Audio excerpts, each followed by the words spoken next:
Hello everyone, my name is Prachi. Welcome to selection mate. I hope आप सब अच्छे होंगे और आपकी तैयारी भी आपके आने वाले एग्ज़ाम के लिए बहुत अच्छी चल रही होगी। गाइज़, आज के सेशन में हम डिस्कस करने वाले हैं प्रैक्टिस सेट नंबर 12, जिसमें हम डिस्कस कर रहे हैं यूपी टीजीटी मैथ्स का 2019 का जो पेपर आया था उसके हम बिल्कुल आखिरी पड़ाव में हैं। लास्ट टोटल 120 क्वेश्चंस उसमें पूछे गए थे, तो हम लास्ट के क्वेश्चंस डिस्कस कर रहे हैं। एक दो और सेशन आकर आपका जो ये पूरा 2019 का पेपर है कंप्लीट हो जाएगा। ठीक है, तो अगर आपने अभी तक नहीं देखा है और आप यूपी टीजीटी या फिर DSSB टीजीटी पीजीटी मैथ्स के एस्पिरेंट हैं और आने वाले समय में LT ग्रेड की भी वैकेंसीज आपको देखने मिलेंगी, वहाँ पर भी आपको सब्जेक्ट आपसे पूछा जाता है मेजॉरिटी में। तो अगर आप मैथ्स सब्जेक्ट के एस्पिरेंट हैं तो सेशंस आपके लिए बहुत इंपॉर्टेंट है। अगर आप कहीं से भी स्टडी कर रहे हैं, कोई ऑनलाइन कोर्स आपने परचेज़ किया है, उसके साथ साथ आपको प्रीवियस ईयर क्वेश्चंस को जानना और समझना बहुत ज़रूरी है। उसी के लिए एक प्रैक्टिस के रूप में एक सीरीज़ है, रिवीजन के रूप में है, कि जिससे आपको पता लग सके कि तैयारी के साथ साथ आपको किन क्वेश्चन को ज़्यादा ध्यान देना है और बिल्कुल भी मिस नहीं करना। तो उम्मीद है आप ये सेशंस देख रहे होंगे, और नहीं देखे हैं तो आप जाकर चैनल पर देख सकते हैं। ये थोड़ा सेशन के बारे में था कि किस किस एग्ज़ाम के लिए इम्पॉर्टेंट है और क्या इस सेशन की इम्पॉर्टेंस आपके लिए हो सकती है। अगर आप हमारे चैनल पर पहली बार विजिट कर रहे हैं या अभी तक सब्सक्राइब नहीं किया है तो जल्दी से बेल आइकन भी प्रेस कर लेना सब्सक्राइब करने के बाद, जिससे आपको सभी वीडियोस का नोटिफिकेशन मिल जाए, कहीं इधर उधर से आपको वीडियो ना देखना पड़े। ठीक है, तो अब हम डायरेक्टली बात करेंगे अपने क्वेश्चंस की और उनके सोल्यूशन की। 4 से 5 या फिर 6 क्वेश्चंस हम एक सेशन में डिस्कस करते हैं, बिकॉज थोड़ा एक्सप्लेनेशन में टाइम लगता है मैथ्स के क्वेश्चंस में, तो सेशन जिससे ज़्यादा लंबा ना हो इस वजह से। लेकिन इतनी मेरी आपसे गारंटी है कि जो क्वेश्चन का हम सोल्यूशन डिस्कस करते हैं उसका हमें पूरा कंसेप्ट क्लियर हो जाता है। और भले ही हम 5 क्वेश्चन डिस्कस करते हैं, उन 5 क्वेश्चंस के जो कंसेप्ट हैं वो हम कभी नहीं भूलेंगे आने वाले समय में, ये भी मैं आपको अश्योर करती हूँ। हर एक क्वेश्चन से आप कोई ना कोई फार्मूला, कोई ना कोई तरीका नया सीखते हैं, अच्छा सीखते हैं, जो आपके एग्ज़ाम में आपकी डेफिनेटली हेल्प करेगा। तो अब बिना देरी के आज का सेशन शुरू करते हैं। चलिए चलते हैं आज के पहले क्वेश्चन की ओर। पहला क्वेश्चन आज के सेशन का आपके सामने है, 98 क्वेश्चन नंबर है।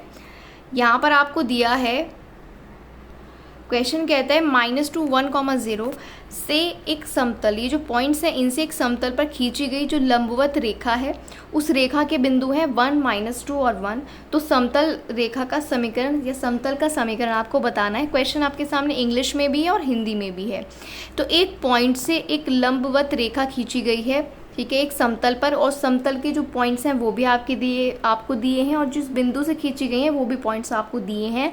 आपको बताना है समतल का समीकरण। तो पॉइंट्स तो कुछ भी हो सकते हैं, लेकिन आपको पता होना चाहिए कि जब हमसे पूछे समतल का समीकरण या फिर इक्वेशन ऑफ प्लेन, इंग्लिश में क्या बोलेंगे इसको, इक्वेशन ऑफ प्लेन आपसे पूछे तो आपको क्वेश्चन को कैसे अप्रोच करना है। ये कुछ इस टाइप के क्वेश्चन होते हैं कि हर एग्जाम में आपसे पूछे जाते हैं, ये उस टाइप का क्वेश्चन है। तो देखते हैं समतल का समीकरण निकालने की इक्वेशन क्या है। तो इस तरह से देखिए, इस पॉइंट से इस समतल पर, इस प्लेन पर ये लंब डाला गया है और इस पॉइंट से डाला गया है, और समतल के इस प्लेन के जो पॉइंट्स हैं वो हैं ये वाले पॉइंट्स। क्लियर है। अब इम्पॉर्टेंट जानना ये है कि समतल का समीकरण क्या होता है। समतल का समीकरण होता है a × x - x1 + b × y - y1 + c × z - z1 = 0। इसको आप कहीं पर नोट ज़रूर कर लेना, इंपॉर्टेंट पॉइंट है। ठीक है, डायरेक्टली आपको कभी कभी इक्वेशन बस आपको पता होनी चाहिए, उसमें वैल्यूज़ पुट करनी होती हैं। बहुत से क्वेश्चंस तो ऐसे एग्जाम में आते हैं, इसको कहीं पर नोट ज़रूर कर लेना। ठीक है, ये आपकी इक्वेशन होती है समतल के समीकरण की या फिर इक्वेशन ऑफ प्लेन। अब यहाँ पर ए बी सी क्या है, तो ए बी सी दिक् त्रिज्याएँ यहाँ पर होती हैं, और उनकी वैल्यू कैसे निकाली जाती है। जो आपको एक पॉइंट, जिस पॉइंट से, इस पॉइंट से यहाँ पर लंब इस पॉइंट पर डाला गया है, ठीक है, तो ये जो a की वैल्यू है कैसे मिलेगी। मान लो ये पॉइंट है x1 y1 z1 और ये पॉइंट है x2 y2 z2। तो a1 आएगा x2 - x1, फिर a आएगा x2 - x1, b की वैल्यू आएगी y2 - y1 और c की वैल्यू आएगी z2 - z1। जो ये पॉइंट्स है ना, इन दोनों पॉइंट्स की मैं यहाँ पर आपसे बात कर रही हूँ। 1 - -2 -2 -1 और 1 - 0 आप करेंगे तो आपको दिक् त्रिज्याओं की यानी कि ABC की वैल्यू यहाँ पर मिल जाएगी। अब यहाँ पर आप ABC की वैल्यू इस इक्वेशन में रख दोगे, और x1 y1 z1 कौन से पॉइंट्स हैं, ये वाले पॉइंट्स हैं। x1 y1 z1 कौन से हैं, ठीक है, कौन से पॉइंट से, ये x1 y1 z1 माने हैं और ये x2 माने हैं, तो उसको आप x2 माइनस x1 ना करके x1 minus y1, x2 minus y2, x और y1 माइनस y2 और z1 माइनस z2 कर लेना। तो ये पॉइंट्स इसमें माइनस करे जाएंगे, ठीक है, जो यहाँ पर इस इक्वेशन में रखे जाएंगे। तो ABC की वैल्यूज़ हमने निकाल ली हैं और x1 y1 z की वैल्यूज़ हम यहाँ पर पुट कर देंगे, तो रिक्वायर्ड इक्वेशन आपको मिल जाएगा। कैलकुलेशन आपको खुद करनी है, सॉल्व आपको खुद करना है, मुझे सिर्फ आपको बताना है कि किस तरह के क्वेश्चंस पूछे जा रहे हैं और उसका क्या बेस्ट सोल्यूशन आप दे सकते हैं, ठीक है। तो एक क्वेश्चन हमारा यहाँ पर कंप्लीट होता है। बढ़ते हैं क्वेश्चन नंबर 99 की ओर। क्वेश्चन नंबर 99 आपसे क्या कहता है, यदि ABC ये यूनिट वैक्टर्स हैं यानी कि इकाई सदिश हैं और mod A cap plus B cap के मॉड का square B cap plus C cap के मॉड के स्क्वायर के बराबर है और ये बराबर है C cap plus A cap के मॉड के स्क्वायर के बराबर, और इन तीनों की वैल्यूज़ है 8, ये इसके बराबर और इसके बराबर है और तीनों की वैल्यूज़ क्या है, 8 के इक्वल है। तो हमें इसकी वैल्यू चाहिए कि इसकी वैल्यू क्या होगी, mod 2A cap plus B cap plus C cap की वैल्यू क्या होगी। तो बढ़ते हैं इसके सल्यूशन की ओर। सो जैसा आपको क्वेश्चन में दिया है, पहले हमने वही चीज़ वहीं से स्टार्ट करेंगे। ये लाइन आपको दी है, हमने पहले वाला पॉइंट ले लिया, mod A cap plus B cap का स्क्वायर इक्वल टू 8 ले लिया हमने। अब हम इसको लिख सकते हैं A cap plus B cap dot A cap plus B cap, क्योंकि मॉड A कैप के स्क्वायर को हम A डॉट A लिख सकते हैं, इसलिए हमने इसको, क्योंकि इसका स्क्वायर है, डॉट करके इसको लिख लिया है। और फिर हम इसकी इंडिविजुअल क्या करेंगे, मल्टीप्लाई। तो A कैप की कैप से करेंगे तो A कैप का स्क्वायर प्लस B कैप का square plus 2A cap B cap equals to 8 आ जाएगा। क्लियर है अब, क्योंकि अब आपको क्वेश्चन में दिया था कि जो A cap B cap C cap है इकाई सदिश हैं यानी कि यूनिट वेक्टर्स हैं। उस बात का मतलब ये होता है कि इनके जो मॉड होंगे, मॉड स्क्वायर होंगे, उनकी वैल्यू 1 होगी। तो उस चीज़ का मतलब होता है ये तो मॉड A का स्क्वायर 1 हो जाएगा और मॉड B का भी 1 हो जाएगा। तो यहाँ से A cap dot B cap की वैल्यू आ जाएगी 3। वैसे ही आप B cap dot C cap को लेकर सॉल्व करोगे, ठीक है। उसका आपको क्या दिया था, जैसे इसका भी आपको मॉड स्क्वायर इक्वल टू 8 दिया था, इसको भी ऐसे सॉल्व करोगे 2 डॉट बनाकर।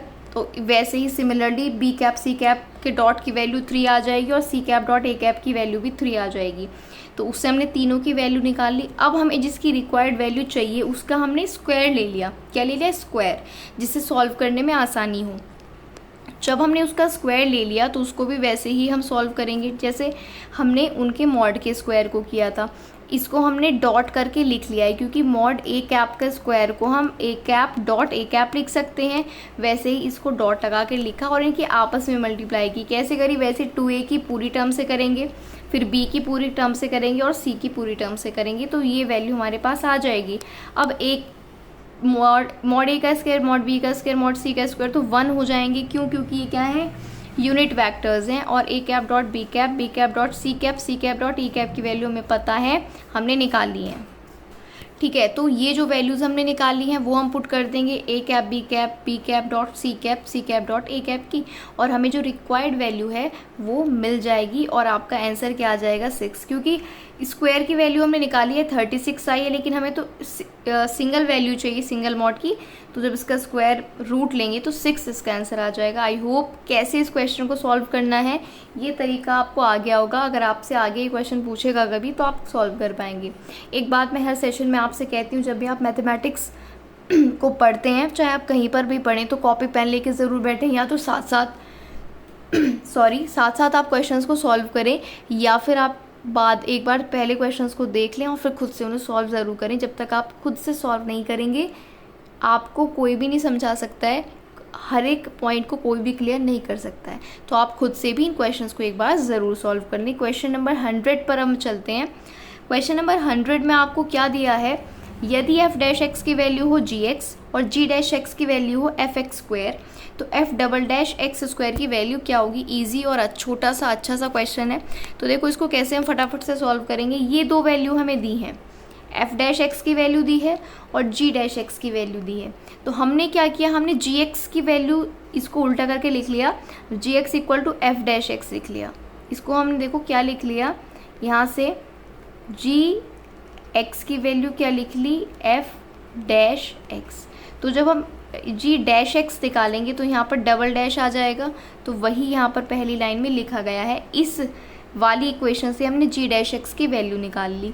ठीक है, अब एफ डबल डैश एक्स किसके इक्वल आ गया, जी डैश एक्स के, और जी डैश एक्स की वैल्यू क्या गिवन है, एफ एक्स स्क्वायर। तो इस एफ डबल डैश एक्स को हमने एफ एक्स स्क्वायर के बराबर लिख लिया।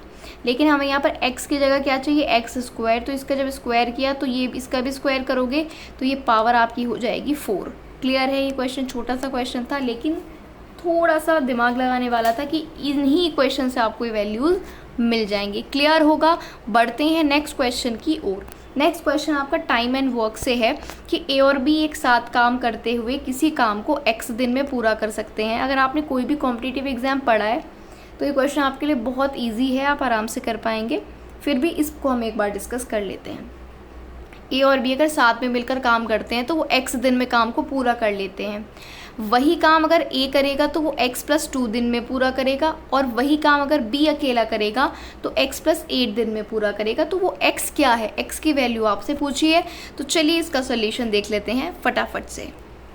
तो जैसे कि a अकेला अगर किसी काम को करता है तो वो x + 2 दिन में करता है, तो वो एक दिन में कितना काम करेगा। देखो मैंने क्या बोला, अकेला किसी काम को x + 2 दिन में कर रहा है। मान लो एक काम है, एक काम को x + 2 दिन में कर रहा है तो एक दिन में कितना काम करेगा, 1/x + 2। वैसे ही तो जैसे मैंने आपको बताया ए का काम, आपको समझ आया ना कि कैसे बताया। देखो मान लो कोई एक काम है, उसको एक काम को x + 2 दिन में कर रहा है तो एक दिन में कितना काम करेगा। इसको इधर ले आएंगे तो ये एक दिन एक वैल्यू रह जाएगी ना यहाँ, तो वैसे इसको लिखा जाता है। वैसे ही b का एक दिन का काम 1/x + 8 और दोनों का एक दिन का काम 1/x, क्योंकि ये वैल्यू दी है हमें कि a अकेला इतने दिन में करता है, b अकेला इतने में और दोनों इतने में। तो हमने एक दिन का काम निकाल लिया, और चूंकि दोनों मिलकर कितने में कर रहे हैं, 1 + x में, तो अकॉर्डिंग टू क्वेश्चन हमने लगा दिया ये a का काम हो गया, ये b का काम हो गया। तो दोनों को ऐड करके एक साथ कितना कर रहे हैं, 1/x इक्वल में रख दिया। अब आपको सिर्फ ये सॉल्व करना है। ठीक है, यहाँ पर सिर्फ आपको कैलकुलेशन करनी है और x की वैल्यू आपको मिल जाएगी 4। x की वैल्यू क्या मिल जाएगी, 4। सॉल्व करना आपको आता होगा, मैं ये आपसे उम्मीद करती हूँ। ठीक है, नेक्स्ट क्वेश्चन डिस्कस करें फटाफट से। स्पीड, एवरेज स्पीड का क्वेश्चन है आगे वाला, और बहुत ईजी है, एक लाइन में डायरेक्टली आपको इसका आंसर मैं बताऊँगी। क्वेश्चन 102 कहता है कि एक व्यक्ति A से B तक x किलोमीटर/घंटा की एवरेज स्पीड से जाता है और B से A तक आने में उसकी जो एवरेज स्पीड है वो y है। तो उसकी पूरी यात्रा के दौरान एवरेज स्पीड क्या होगी, इसको समझिए कैसे बोला गया। ये कोई पॉइंट है A और ये कोई पॉइंट है B।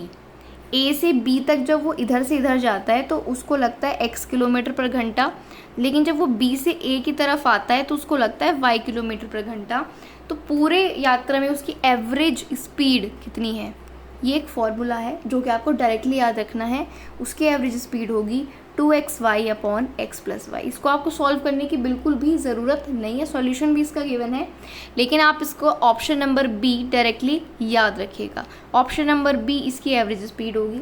अब यहाँ पर आपको यही नहीं पूछेगा कैसे कि अगर एक व्यक्ति इस पॉइंट से इस पॉइंट तक जाता है तो जाने में उसकी एवरेज स्पीड है 20 और आने में उसकी एवरेज स्पीड है 25, तो पूरी यात्रा के दौरान उसकी एवरेज स्पीड क्या होगी। तो आपको फॉर्मूला लगाना है 2xy/x + y, यानी कि 2 × 20 × 25/x + y, यानी कि 20 + 25। तो कोई आपको यहाँ पे डायरेक्टली xy में फॉर्मूला पूछ ले, a b में पूछ ले, या वैल्यूज़ देकर पूछ ले, फॉर्मूला ये लगाना है। मैंने आपको बोला है कि हर क्वेश्चन में आपको कोई ना कोई तरीका फॉर्मूला देखने को ज़रूर मिलेगा जो आपके काम आएगा, इसको नोट ज़रूर कर लीजिएगा। नेक्स्ट क्वेश्चन नंबर 102 पर बढ़ते हैं। 102 तो हमारा हो चुका है, 103 को डिस्कस करेंगे अब आगे। 103 क्वेश्चन आपका है कंपाउंड इंटरेस्ट यानी कि चक्रवृद्धि ब्याज से, और डायरेक्टली फॉर्मूला पर बेस्ड है। कहता है कि यदि 2 क्रमागत वर्षों के लिए जो ब्याज दर है, रेट ऑफ इंटरेस्ट है, 2 सालों, पहले साल के लिए 4% है, दूसरे साल के लिए 5% है, तो चक्रवृद्धि ब्याज की दर से अगर आपके पास मूलधन कितना है, प्रिंसिपल 25,000 है, तो 2 सालों का टाइम कितना है, 2 सालों का मिश्र धन यानी कि ए अमाउंट की वैल्यू आपको निकालनी। क्या निकालना है यहाँ पर, अमाउंट का फॉर्मूला आपने ज़रूर पढ़ा होगा, नहीं पढ़ा है तो यहाँ पर आप देख सकते हो। अमाउंट का बेसिकली फॉर्मूला होता है A = P 1 plus R upon 100 की पावर n कह लो या t कह लो, क्योंकि ऊपर आता है टाइम। क्लियर है? तो जो बेसिक फॉर्मूला होता है अमाउंट का यानी कि मिश्रधन का, वो होता है equal to p 1 plus R upon 100 की पावर t यानी कि टाइम। लेकिन यहाँ पर दो रेट ऑफ इंटरेस्ट हैं, तो एक को R1 लिख लिया और एक को R2, वही सेम फॉर्मूला है। अब आपको p प्रिंसिपल यानी कि मूलधन 25,000 दिया है, R1 आपको 4% दिया है, R2 5% दिया है। फॉर्मूला में वैल्यूज़ रखिए, कैलकुलेशन कीजिए, तो आपको जो आंसर है वो मिल जाएगा 27,300 अमाउंट यानी कि मिश्रधन। सिंपल फार्मूला बेस्ड क्वेश्चन है, लेकिन तभी तो है जब आप इसको ये फार्मूला पता होगा। देखिए इसमें क्या होता है, इनकी बहुत सारी शॉर्ट ट्रिक्स भी होती हैं, लेकिन शॉर्ट ट्रिक में क्या एक प्रॉब्लम आती है, शॉर्ट ट्रिक भी पता होना ज़रूरी है, लेकिन उसमें आपको ना उसके साथ साथ बेसिक ज़रूर पता हो, क्योंकि शॉर्ट ट्रिक क्या होता है, अक्सर शॉर्ट ट्रिक को हम भूल जाते हैं, ज़रूरी नहीं कि वो हमें याद रहे, लेकिन जो बेसिक मेथड है, आपने ये बचपन में फॉर्मूला पढ़ा होगा अमाउंट वाला, ठीक है, या फिर आपने सिंपल इंटरेस्ट का फॉर्मूला बचपन में पढ़ा होगा PRT अपॉन 100, लेकिन आपको अभी तक याद है बिकॉज ये बेसिक है। तो मैं आपसे यही बोलूँगी कि आप जिसकी पॉसिबल शॉर्ट ट्रिक है वो तो आप पढ़िए ही पढ़िए, क्योंकि उससे आपका समय बचता है, लेंथी क्वेश्चंस को आप ज़्यादा टाइम दे पाते हो, ठीक है। लेकिन बेसिक पता होना हर क्वेश्चन का आपको बहुत ज़रूरी है। और कंपाउंड इंटरेस्ट में क्या होता है, इनके जो शॉर्ट ट्रिक्स हैं ना, वो अक्सर हम भूल जाते हैं या कन्फ्यूज़ हो जाते हैं कहाँ से क्या लगाना था, तो वो आप पता करो, उसको भी आप पढ़ो, लेकिन बेसिक मेथड बिल्कुल मत भूलो। और अगर आपको पता है कि तो हर एक का लेंथी नहीं होता है, अगर आपकी कैलकुलेशन अच्छी है तो ये क्वेश्चन इतना लेंथी नहीं है, ठीक है, इतना लेंथी ये नहीं है, थोड़ी कैलकुलेशन तो आपको शॉर्ट ट्रिक में भी करनी पड़ेगी, ठीक है। डायरेक्टली एक लाइन में तो आंसर नहीं मिलता हर क्वेश्चन का, तो अगर आपकी कैलकुलेशन अच्छी है, आपको शॉर्ट ट्रिक भी पता है और बेसिक मेथड भी पता है, तो आप मार नहीं खाओगे। खाली शॉर्ट ट्रिक के बेसिस पर आप एग्ज़ाम क्लियर शायद ना कर पाओ, बिकॉज हर क्वेश्चन में शॉर्ट ट्रिक लगती भी नहीं है, और जहाँ पर लगती है कई बार आप उनकी भूल भी जाते हो। तो बेसिक भी ज़रूर पढ़ो और जिसकी पॉसिबल शॉर्ट ट्रिक है वो भी आप ज़रूर पढ़ो।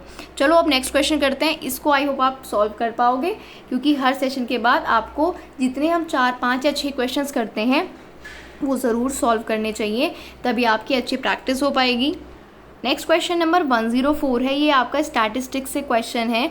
आपको आंकड़े दिए हुए हैं 10, 12, 13, 16, x 20, 25, 30, इनकी माध्य का यानी कि मीडियन आपको दिया है 18, तो आपको x की वैल्यू पता होनी चाहिए। अब देखो माध्य का यानी कि मीडियन जो होता है, इसको निकालने का क्या तरीका होता है, इसमें सबसे पहले हम नंबर ऑफ जो आपको डिस्ट्रीब्यूशन है वो देखते हैं कितने दिए हैं, नंबर ऑफ डिस्ट्रीब्यूशन यानी आंकड़े कितने हैं। दिन यहाँ पर आपको कितने आंकड़े दिए हुए हैं, 10, 12, 13, 16, x 1, 2, 3, 4, 5, 6, 7, 8। अब आंकड़े आप देखेंगे कि इवन में है कि ऑड में है, आंकड़े क्या देखेंगे, इवन में है कि ऑड में है। अगर इवन में होते हैं तो अलग तरीका है, ऑड में होते हैं तो अलग तरीका होता है। ऑड के लिए होता, अगर मान लो यहाँ पर आपके टोटल 7 होते तो 7 के लिए होता है कि n/2 वां पद अपॉन, इसको मैं आपको क्लियर करके बाद में बताऊंगी, फिलहाल आप इसका समझ लो कि यहाँ पर अगर आपके पास सम यानी कि इवन नंबर में डिस्ट्रीब्यूशन होता है, n की वैल्यू आपके पास 8 है, तो तरीका क्या होता है, n/2 वां पद प्लस n/2 प्लस 1 वां पद अपॉन 2, ये फॉर्मूला है माध्य का यानी कि मीडियन निकालने का। और उससे भी पहले आपको इनको असेंडिंग ऑर्डर में रखना होता है। इस क्वेश्चन में ये ऑलरेडी असेंडिंग ऑर्डर यानी कि बढ़ते हुए क्रम में है, सबसे पहले इनको बढ़ते हुए क्रम में रखो। कितने हैं ये देख लो, 8 हैं, तो ये आप फॉर्मूला आपको लगाना है, देख सकते हो, n/2 वां पद प्लस n/2 प्लस 1 वां पद अपॉन 2। तो n मतलब क्या है, कितना, n टोटल पद कितने हैं, 8, तो n का मतलब होगा 8, तो 8/2 वां पद यानी कि चौथा पद, और ये हो जाएगा 5वां पद अपॉन 2। तो चौथा पद कौन सा है वो देख लेते हैं, ठीक है। सम के लिए यहाँ पर मैंने आपको फॉर्मूला बता दिया, तो चौथा पद है यहाँ पर 16 और 5वां पद है x अपॉन 2 और माध्य का है 18, तो x की वैल्यू आ जाएगी 20। इसमें ऑड के लिए अगर आपको नंबर ऑफ टर्म्स ऑड दिए होते हैं, 7 हो या 5 हो, उसके लिए भी एक फॉर्मूला है, मैं उसको मेंशन आपको कर दूंगी नेक्स्ट वीडियो के, वो मुझे ध्यान में ठीक से नहीं आ रहा है, इसलिए नेक्स्ट वीडियो के स्टार्टिंग में ही मैं आपको जो नंबर ऑफ टर्म्स आपको अगर ऑड दिए होते हैं उसका फॉर्मूला क्या है वो क्लियरली आपको बता दूंगी, उसको भी नोट कर लेना। इस फॉर्मूले को इवन नंबर्स के लिए आप नोट ज़रूर कर लेना। अब आज के सेशन का आखिरी क्वेश्चन देख लेते हैं, नंबर 105। अगर x प्लस 9/x की वैल्यू 6 है तो x square plus 9/x square की वैल्यू क्या होगी। इस क्वेश्चन में आपको देख के मेजर करना है कि अगर आप इससे डायरेक्टली, है ना, अगर आप इससे किस तरह एक्स स्क्वायर की फॉर्म बना सकते हो। तो सबसे पहले आपने इसमें क्या किया, आपने इसी को सॉल्व किया। x प्लस 9/x 6 है, एलसीएम लिया, एक्स स्क्वायर प्लस 9/x हो जाएगा, x को इधर ले गए, 6x हो गया, 6x को उधर ले गए, ये क्वाड्रेटिक इक्वेशन बन गई। इसके आपको करने हैं रूट्स। क्वाड्रेटिक इक्वेशन कैसे निकालते हैं, बहुत शॉर्ट ट्रिक मैंने आपको इस चैनल पर बताई है, आप देख सकते हैं जाकर, चैनल पर वीडियो अवेलेबल है कि फटाफट से क्वाड्रेटिक इक्वेशन आप एक लाइन में कैसे निकाल सकते हो। लंबा मेथड सॉल्व करने का आपको नहीं करना पड़ेगा, शॉर्ट में निकाल सकते हो। जब आपने इसके फैक्टर्स किए तो आपको x की वैल्यू मिली 3, क्योंकि x - 3 का होल स्क्वायर 0 आ रहा है, तो दोनों वैल्यूज़ क्या मिलेंगी, 3,3। तो बस आपसे जो रिक्वायर्ड वैल्यू पूछी है x square plus 9/x square में x के प्लेस पर 3 पुट कर दोगे तो आपको वैल्यू मिल जाएगी इस क्वेश्चन की 10। क्लियर है, इसका आंसर क्या आ जाएगा 10। इसमें क्या किया है, जो आपको दिया था ना उसी के हेल्प से इसको क्वाड्रेटिक इक्वेशन बना के x की वैल्यू निकाल ली और इस इक्वेशन में पुट कर दी। क्लियर है। सो आज के लिए इतना ही रखते हैं। आई होप आपको सेशन अच्छा लगा है, क्वेश्चंस भी अच्छे लगे हैं, और अच्छा अगर आपको लगाना है तो आपको करनी होगी इन क्वेश्चंस की खुद से प्रैक्टिस, तो वो आप ज़रूर कर लेना। और बाकी अगर आपको सेशन अच्छा लगा है तो सेशन को लाइक ज़रूर कर दो, जाने से पहले सब्सक्राइब कर लेना, बेल आइकन को भी प्रेस कर लेना, जैसे ऐसी ही वीडियोस की नोटिफिकेशन आपको जल्दी से मिल जाए।